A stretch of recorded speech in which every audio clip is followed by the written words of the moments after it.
95 పేర్లతో బీజేపీ తొలి జాబితా ప్రకటించింది. వారణాసి నుంచే మోడీ, గాంధీనగర్ నుంచి అమిత్ షా పోటీ చేయనున్నారు. మొదటి జాబితాలో ఆంధ్రప్రదేశ్ పేరు లేదు.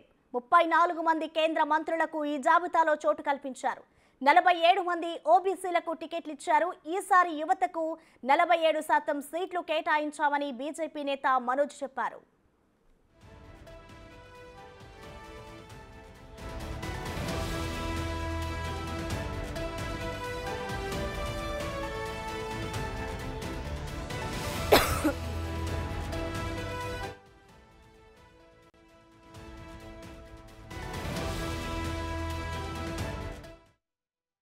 तेलंगाना करीमनगर श्री बंडी संजय कुमार, निजामाबाद अरविंद धर्मापुरी, जहीराबाद बीबी पाटिल, मलकजगिरी इटेला राजेंदर, सिकंदराबाद श्री जी किशन रेड्डी, हैदराबाद श्रीमती डॉक्टर माधवी लता, चेलवेल्ला कोंडा विश्वेश्वर रेड्डी जी, नागर कुर्नूल शेड्यूल कास्ट आरक्षित पी भारत, भोंगीर बोरा नरसैया गौड़, तेलंगाना करीमनगर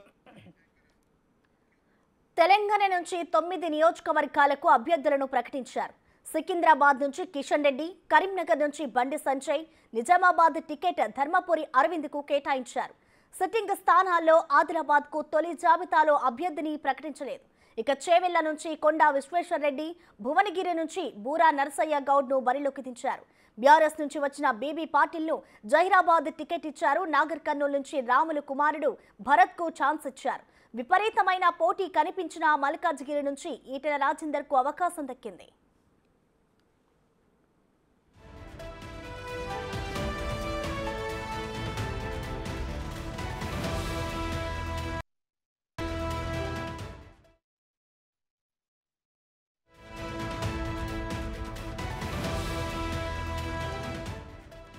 కరీంనగర్ అభ్యర్థిగా తన పేరు ప్రకటించడంపై బండి సంజయ్ ప్రధానమంత్రికి కృతజ్ఞతలు తెలిపారు.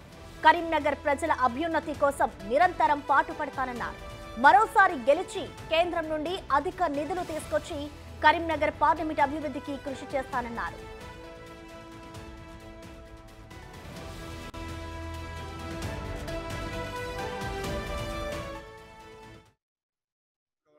భారతీయ జనతా పార్టీ అభ్యర్థిగా ఇప్పుడే కేంద్ర నాయకత్వం జేపీ నడ్డా గారి ఆదేశం మేరకు నరేంద్ర మోడీ గారి యొక్క ఆశీర్వాదంతో ఈరోజు నా పేరు ప్రకటించడం పట్ల చాలా సంతోషాన్ని వ్యక్తం చేస్తున్నా.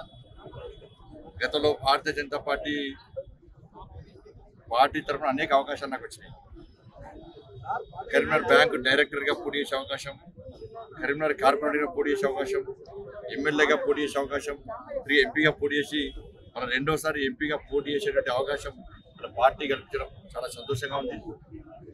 పోయినసారి భారీ మెజార్టీతోని భారతీయ జనతా పార్టీ అభ్యర్థిగా పోటీ చేసి నన్ను కరీంనగర్ పార్లమెంట్ నియోజకవర్గ ప్రజలు గెలిపించడం జరిగింది. ఈసారి కూడా భారీ మెజార్టీతోని గెలిపిస్తారన్న విశ్వాసాన్ని, నమ్మకం ఈరోజు నాకు అనిపిస్తూ ఉన్నది. ఎందుకంటే ఎక్కడ చూసినా కూడా ప్రజాహిత యాత్ర ప్రారంభించిన తర్వాత ఎక్కడ చూసినా ప్రజాస్పందన బ్రహ్మాండంగా ఉంది. నరేంద్ర మోడీ గారు ఇచ్చిన హామీలను నెరవేర్చబెట్టి వ్యక్తి నరేంద్ర మోడీ గారు మాకు గ్యారంటీ. ఈ కాంగ్రెస్ పార్టీ 6 గ్యారంటీ నమ్మకం లేదు. నరేంద్ర మోడీ గారు మాకు గ్యారంటీ అనే విశ్వాస నమ్మకం ప్రజల్లో కూడా ఏర్పడింది. అయోధ్యలో రామమందిర నిర్మాణం కానీ, తెలంగాణ రాష్ట్రానికి కేంద్ర ప్రభుత్వం దాదాపు 10 లక్షల కోట్ల సహాయం చేసిన విషయం కానీ, కరీంనగర్ పార్లమెంట్ నియోజకవర్గానికి కేంద్ర ప్రభుత్వం చేసిన సహాయం కానీ, పార్లమెంట్ నియోజకవర్గం గెలిచిన తర్వాత నేను చేసినటువంటి అభివృద్ధి పనులు కానీ అన్ని గుర్తించిన ప్రజలు ఎట్టి బస్సులో ఇలా భారతీయ జనతా పార్టీ అభ్యర్థిగా నన్ను గెలిపించడానికి, నరేంద్ర మోడీ గారిని తిరిగి ప్రధానమంత్రి చేయడానికి సిద్ధమై ఉన్నారు. తప్పకుండా ప్రజల విశ్వాసానికి అనుగుణంగా ఇంకా మేము మెజార్టీ ఎక్కువ సాధించాలనే ఒక లక్ష్యంతో మరి ప్రజాహిత యాత్రను కంటిన్యూ చేస్తున్నాం.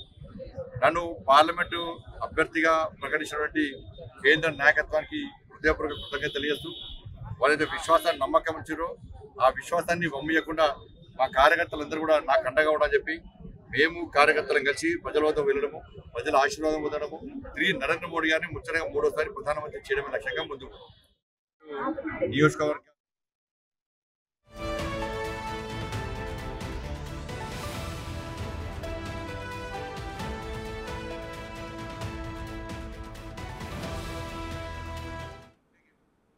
దీనికి సంబంధించిన మరింత సమాచారాన్ని మా ప్రతినిధి శ్రీనివాస్ లైవ్ ద్వారా అందిస్తారు.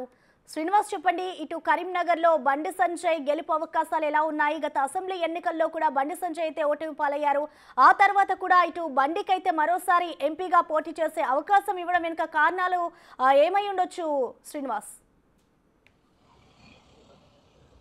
ఎస్ ప్రసన్న, అందరు అనుకున్నట్టుగానే రెండవసారి కరీంనగర్ పార్లమెంట్ అభ్యర్థిగా మరొకసారి కూడా బీజేపీ అధిష్టానము ఇటు బండి సంజయ్ పేరు ప్రకటించింది. నిన్న ప్రకటించినటువంటి జాబితా లోపల బండి సంజయ్ యొక్క పేరు మొదటి లిస్ట్ లోపల రావడంతో ఇటు బీజేపీ కార్యకర్తలు, తర్వాత బండి సంజయ్ అభిమానులు అందరూ కూడా సంతోషం వ్యక్తం చేస్తున్నటువంటి పరిస్థితి కనబడుతుంది. మొదటి నుంచి కూడా ఇటు ఆర్ఎస్ఎస్ కార్యకర్తగా కొనసాగుతున్నటువంటి బండి సంజయ్ బీజేపీ పార్టీ బలోపేతానికి చాలా రోజుల నుంచి కూడా కృషి చేస్తూ వస్తున్నాడు. అర్బన్ బ్యాంకు డైరెక్టర్ గా ప్రస్థానం మొదలుపెట్టినటువంటి బండి సంజయ్ తర్వాత కార్పొరేటర్ గా, తర్వాత ఇటు ఎంపీగా ఎదిగినటువంటి నేపథ్యం లోపల మరొకసారి బండి సంజయ్ యొక్క అభ్యర్థితో ఖరారు చేయడంతో అయితే బీజేపీ నాయకులు సంతోషం వ్యక్తం చేస్తున్నటువంటి పరిస్థితి కనబడుతుంది. దాదాపుగా ఇటు నెల రోజుల నుంచి కూడా తనకే మరొకసారి టికెట్ వస్తుందని చెప్పి ఉన్నటువంటి సంకేతాల నేపథ్యం లోపల ఇప్పటికే ప్రజాహిత యాత్ర అని చెప్పి కరీంనగర్ పార్లమెంటు పరిధి లోపల ఉన్నటువంటి 7 అసెంబ్లీ నియోజకవర్గాల లోపల కూడా ప్రజాహిత యాత్ర పేరుతో ప్రతి గ్రామం లోపల కూడా బీజేపీ యొక్క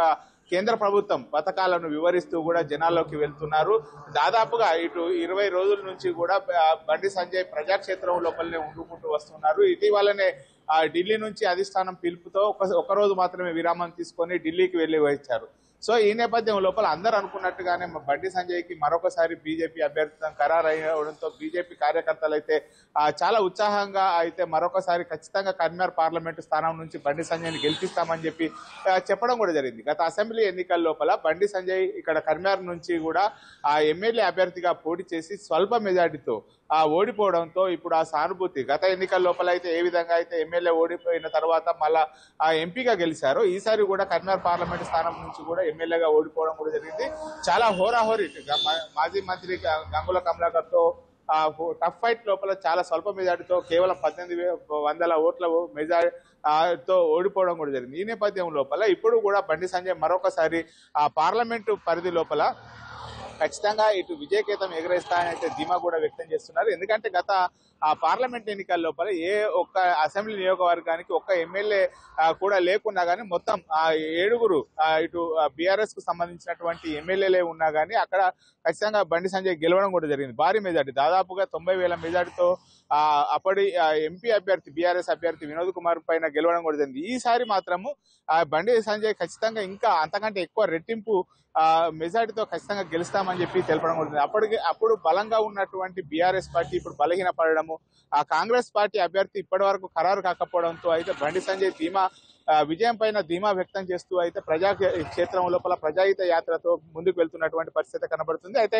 ఒక కార్పొరేటర్, ఒక అర్బన్ డైరెక్టర్ గా తన జీవితాన్ని ప్రస్థానం కొనసాగించినటువంటి బండి సంజయ్ ఇప్పుడు ఎంపీగా ఉండడంతో అయితే ఖచ్చితంగా ఇది మళ్ళీ బండి సంజయ్ కి అనుకూలమైనటువంటి పవనాలు ఉంటాయని చెప్పి అయితే బీజేపీ నాయకులు అనుకుంటున్నటువంటి పరిస్థితి కనబడుతుంది. మొత్తానికైతే ఆ విజయం పైన ధీమతో అయితే బండి సంజయ్ ముందుకు వెళ్తున్నటువంటి పరిస్థితి కనబడుతుంది. శ్రీనివాస్, ఇప్పటికే ఇటు బీజేపీ అయితే